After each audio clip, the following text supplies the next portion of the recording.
ICICI prudential blue chip fund direct growth. ये नाम है या ऐसे लिखा है? म्यूचुअल फंड्स के इतने बड़े नाम सुनकर अक्सर बिगनर्स कंफ्यूज हो जाते हैं और अगले 60 सेकंड्स में मैं आपका ये कंफ्यूजन बिल्कुल मिटा दूंगा।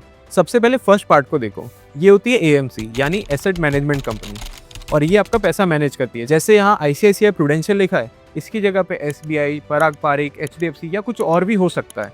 अच्छा, तो ये तो बस ब्रांड का नाम हो गया। करेक्ट। इसके बाद आता है सबसे इंपॉर्टेंट पार्ट, फंड कैटेगरी। जैसे यहाँ पे ब्लू चिप लिखा है, इसकी जगह पे small cap, mid cap, flexi cap कुछ भी हो सकता है। अगर लार्ज कैप लिखा है तो आपका पैसा इंडिया की टॉप 100 कंपनीज में जाएगा। अगर मिड कैप है तो आपकी मीडियम साइज कंपनीज में, और अगर फ्लेक्सी कैप है तो इसका मतलब फंड मैनेजर अपने हिसाब से फंड इन्वेस्ट कर सकता है। ओह, मतलब कैटेगरी से ही क्लियर हो गया कि पैसा किस टाइप की कंपनीज में इन्वेस्ट हो रहा है।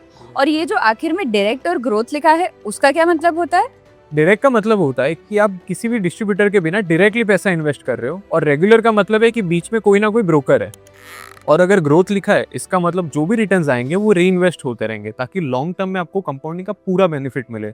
और अगर आईडीसीडब्ल्यू लिखा है तो आपका पैसा सैलरी की तरह आता रहेगा। वाह, मतलब नाम पढ़कर ही बेसिक फिल्टर लग गया। बिल्कुल।